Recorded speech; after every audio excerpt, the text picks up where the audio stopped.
With Natlan just around the corner, it's time to have a look back at the game and determine who are the top 10 most fun characters to play in Genshin Impact. And I gotta say, the character development side of the Genshin devs have really popped off with the Fontaine arc. Quite a heap of the characters from 4.0 to 4.8 have been very, very interesting to play. And before we continue, maybe have a think about who you enjoy playing the most. And also, while we're at it, don't forget to like and subscribe and all that good stuff. So, let's look at who I think are the characters with the most interesting, most dynamic, and most exciting kits in the game. And keep in mind, there's some, 35,000 characters in Genshin, so I've chosen to specifically not add some of the great core supports in the game. Folks like Nahida, Farina, Chevy, Kaz, Mika, they're absolutely fantastic in their own right, but most of the time, if you think about it, that gameplay is skill burst swap. This is the same with some amazing supports like Sara, Xingqiu, Yelan, and even though they're a little bit more involved, they tend to still be quite behind the scenes for the most part. And as much as I love them for what they do behind the scenes, the reality is they're absolutely amazing at actually making other characters on the list feel even better to play. And so that's really, really nice, because they're doing more damage, they're able to actually clear things a little bit easier. We love that, right? So, for the most part, I guess this is really actually a top 10 most fun on-field, for the most part, DPS characters in 2024. And yes, I would recommend these characters if they were made available. Number 10.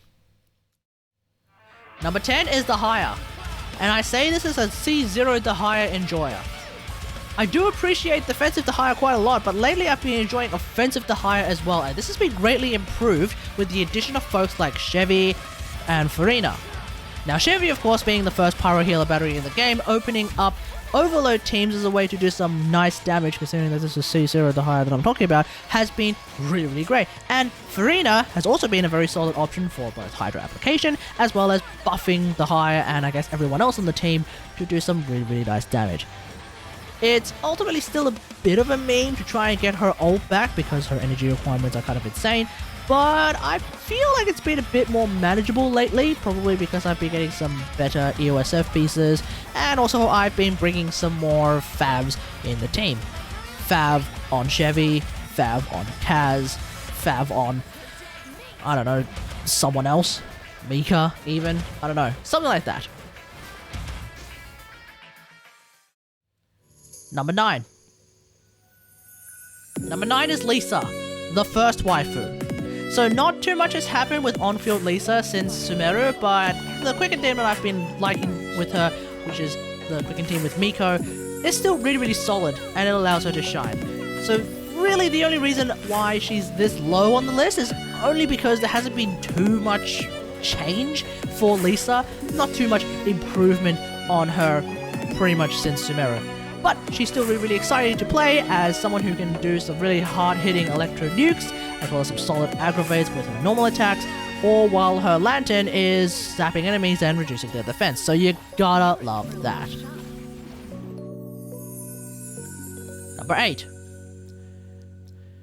Number 8 is Tighnari. Tighnari was always one of the more fun characters to play because of his faster firing charge attacks, but with Farina's release, we have ourselves a really, really solid Quick Bloom Tighnari team where you can play and do a lot of damage, whilst also having a team that pumps out a lot of damage, and we got Hyper Blooms now. Of course, this has basically elevated his damage level significantly, as well as that of Miko and Farina, so that's really, really nice. Ultimately, Tighnari was already solid at base, and now he's even better.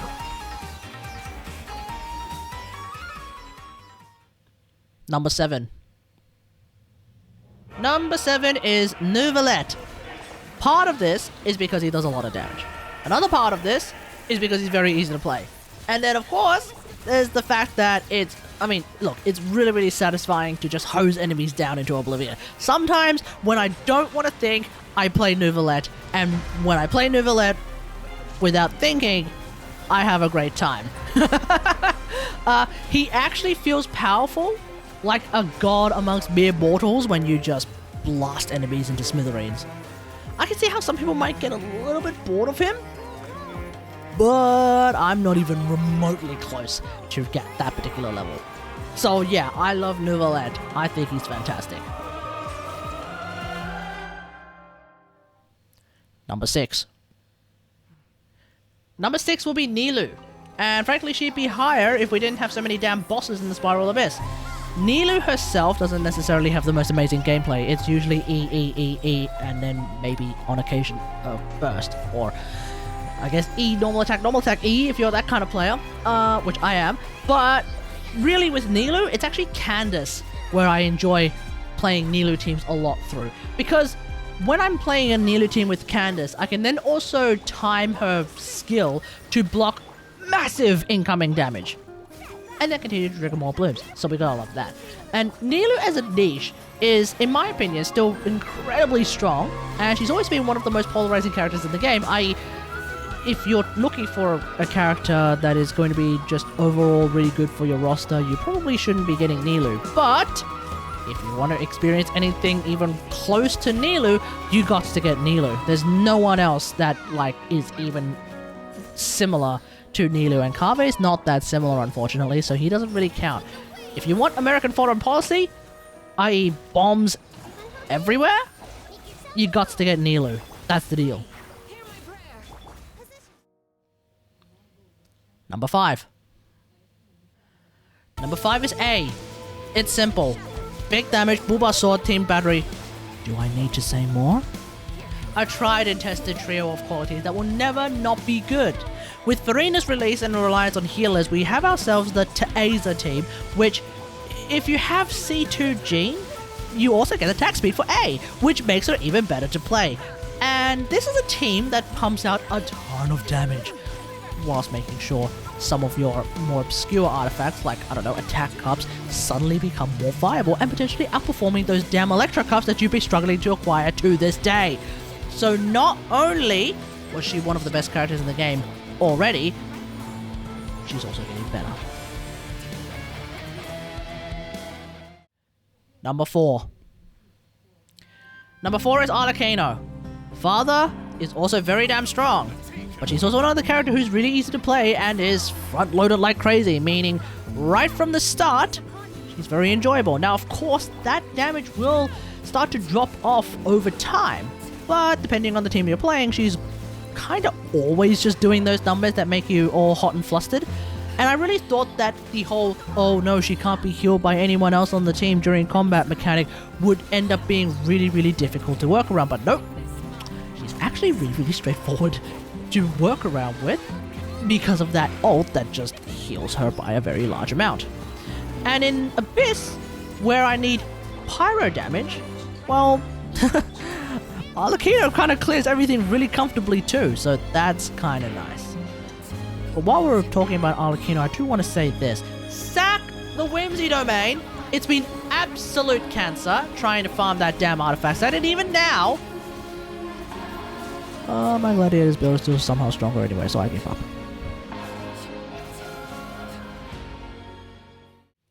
Number 3. Number 3 is Aloy. Yes, the Aloy. Yes, of course it's gonna be Aloy. You come to me, and Aloy main, you want me to pretend that Aloy's not fun to play? Yes, she is. She's been really, really fun to play in freeze teams back in the day, but what Furina, and by necessity Mika with Song of Days Past, brought to the table was the ability to essentially play freeze teams, or freeze-looking teams, and freeze-looking builds against non-freezable enemies, i.e. bosses, which again, has been something that Spiral Abyss has been throwing at us quite a fair bit lately.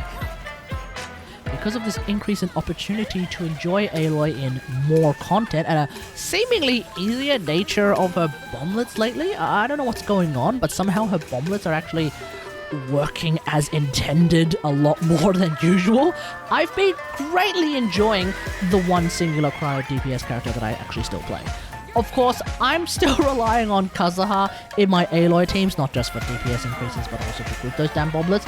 So not too much has changed, but at least for freeze Aloys, look, it's never been a better time to be playing a freeze Aloy team right now. Melt Aloy enjoyers, I feel like your time will be coming with Morvina. We'll just have to see. Number 2. Number 2 is Navia, the first shotgun in the game! For Navia's gameplay is really, really satisfying with the big meaty shotgun blasts that also do a lot of damage owing to the fact that her talents are really high in their multipliers, but also when you get 3 crystallized shards, you double your damage, which is really insane. For reference, this is also why sometimes playing Nuke Lisa feels really nice. Now, I also like how the shotgun kind of works like an actual shotgun in the sense that proper positioning seems to be rather important if you want to get the most out of her. Meaning there is a bit of a skill requirement to play Navia, especially if you don't bring a shield, like Zhongli. Navia, being not necessarily an on-field DPS character, also opened the door to more Noelle and Ningguang gameplay, at least for me. See, when you play Navia with Noelle, well, you can actually funnel the energy from Navia to Noelle and basically get Noelle's ult back really easily, which has obviously been one of the biggest weaknesses of Noelle. And with Ningguang, because you can actually play this sort of crazy quick swappy team with Navia and Ningguang, well, both of them have been feeling really nice together, and at the same time, both of them love using the new Nighttime of Whispering Woods artifact set. So farming that particular artifact set for both Navia and Ningguang has been a rather efficient investment of my resin. Alright, before we get to number 1, let's do some honourable mentions real quick. First off, Yanfei and Diluc, specifically C6 Diluc. They are still pretty enjoyable to play. But, of course, with the acquisition of Arlecchino, I've kind of not had the time or the energy to play other Pyro characters. For some reason, a lot of the Pyro DPS characters have some energy issues. Arlecchino doesn't have any of that, which kind of makes her just significantly better to play in the long run. I also want to mention Dory, specifically C6 Dory, who of course has always been really fun to play, but with the introduction of Farina for Quick Bloom teams, Dory's actually kind of starting to see a little bit of meta relevance as well, as like the premier, you know, Electro Healer Hyper Bloom trigger for a Farina team, which is really important.